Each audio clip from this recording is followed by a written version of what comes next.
जबलपुर जिले में स्पर्श सेंटर की आड़ में जिस्म फरोशी का धंधा जोरों से फल फूल रहा है। कई बार कार्रवाई होने के बावजूद भी यह गौरख धंधा थमने का नाम नहीं ले रहा है। ऐसा नहीं है कि पुलिस महकमा इस पर कोई कार्रवाई नहीं कर रहा, लेकिन कार्रवाई होने के बाद भी घूम फिर कर फिर किसी न किसी परिवेश में इनकी दुकानदारी जम जाती है। जबलपुर के एक और स्पर्श सेंटर में हो रहे गलत काम को लेकर नरसिंहपुर की एक युवती ने एडिशनल एसपी से मुलाकात का खुद के साथ हुई ज्यादती की कहानी बयां की। अपनी शिकायत लेकर पुलिस के पास पहुंची नरसिंहपुर की महिला ने जानकारी देते हुए बताया कि उसके पति की मौत हो चुकी है और अपने बच्चों को पालने के लिए वह जबलपुर में किराए के मकान में रहकर नौकरी की तलाश में थी। तभी उसकी मुलाकात आशुतोष पांडे नामक व्यक्ति से हुई, जो कि विजयनगर में क्राउन स्पर्श सेंटर चलाता है। शुक्रवार में उसने उसे 8,000 रुपये प्रतिमाह के हिसाब से स्पर्श सेंटर में मैनेजर की पद पर नौकरी दे दी। बाद में धीरे धीरे उसे मसाज करने और जिस्म फरोशी के दलदल में धकेलना शुरू कर दिया। आरोपी द्वारा लगातार गलत काम करवाने को लेकर जब महिला ने विरोध किया तो उसे जान से मार डालने की धमकी दी गई और उसके साथ बुरा व्यवहार किया गया। उपरोक्त बातों से तंग आकर अभिव्यक्ति ने पुलिस प्रशासन से मदद की गुहार लगाई है। आए हैं, क्या शिकायत है? मैं रहने वाली नरसिंहपुर ज़िले की हूँ, करेली की। मेरे पति का एक साल पहले देहांत हो गया था, तो मैं जॉब की तलाश में थी। तो आशुतोष पांडे नाम एडवोकेट हैं जो पैसे से बताते, मैं उनके यहाँ जॉब के लिए गई थी, जिसका नाम रॉयल क्राउन स्पा सेंटर है। मसाज होती है, वहाँ मेरे को बुलाया गया है मैनेजर की जॉब के लिए। तो मैं गई तो मेरे को बताया कि तुमको काउंटर मैनेजमेंट संभालना है। मैंने कहा ठीक है सर, मैंने कहा अदर काम नहीं करूँगी। बोले कोई बात नहीं। और तो 8,000 में बात हुई। मैं एक दिन सेफ थी, 2 दिन ठीक था। फिर इन्होंने मेरे को बोला कि आओ हम तुमको मसाज सिखा दें। तो मसाज सिखाने के लिए मेरे को रूम में ले गए। मैंने मसाज उन्होंने बताई ऐसा करो ऐसा। उसके बाद फिर उन्होंने गलत किया।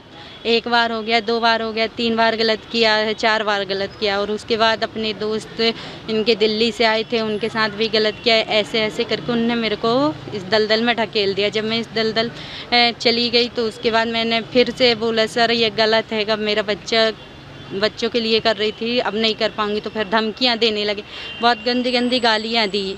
मुझे इसका पूरा सबूत है मेरे पास, उस स्पा के सारे सबूत हैं मेरे पास।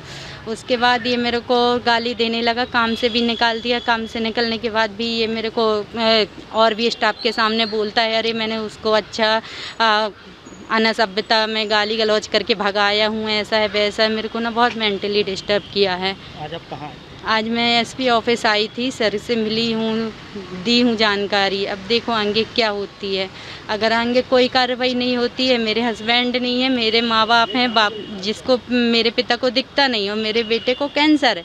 अगर कुछ भी होता है तो इसके जवाबदार आशुतोष पांडे होता है। और अगर मेरे को और ज़्यादा मेंटली किया तो इसके जवाबदार आशुतोष पांडे होगा। मैंने कुछ भी करूँगी तो आशुतोष पांडे होगा। किस तरह की धमकियाँ देते हैं? मेरे को धमकियाँ देते हैं कि अरे हमने संबंध बताए, रिकॉर्डिंग वगैरह हैं, ये संबंध बनाए हैं, क्या कर लोगी, अगर तुम आगे कुछ कार्रवाई करोगी तो अपने आगे के संबंध ऐसा हो जाएगा वैसा। बहुत तरीके की धमकियाँ देते हैं। अभी इसने अभी 2 महीने पहले भी मेरे को ऐसे ही डिस्टर्ब किया था। मैं एडमिट थी। अश्लील वीडियो भी बनाए हैं क्या उसके पास? मेरे पास है वो वीडियो वगैरह।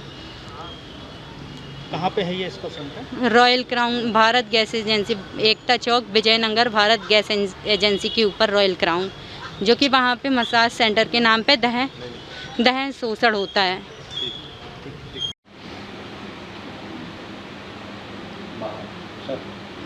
हाँ, एक नरसिंहपुर की युवती आई हुई है। इनका कहना है कि कोई royal crown spa centre Vijaynagar में ये इसको जो आशुतोष पांडे का था उसने इनको मैनेजर के पद पर रखा था और बाद में इनको वो जो चेंबर बना, जो वहाँ अलग से वो सेंटर बने होते हैं, उसमें बुलाकर इसके साथ मसाज भी लिया और गलत काम किया, ऐसा इसने शिकायत आवेदन पत्र में लिखा है। ये टीआई विजयनगर को भेजा जा रहा है। इसमें जांच की जाएगी और जांच में यदि सारी चीज़ें सही पाई गई तो इसमें एफआईआर दर्ज कर इसमें निराकरण किया जाएगा।